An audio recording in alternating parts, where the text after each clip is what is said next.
At binidyohan mo muna ng luma pa. Yan yung luma dati, no? Yun yan. Ayan po, oh.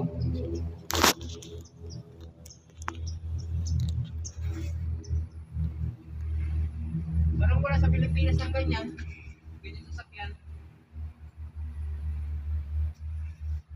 Sa atin yan, nagpa-practice yan. Hmm? Sa atin yan, mga nagpa-practice. Baka nag-order na si ano. Yan, puti na. Puti na yung horse, white horse na. Hindi na siya red horse. Yan sa red horse, white horse.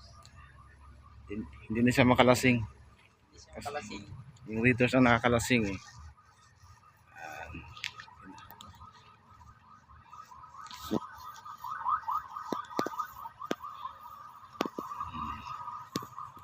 Hacienda.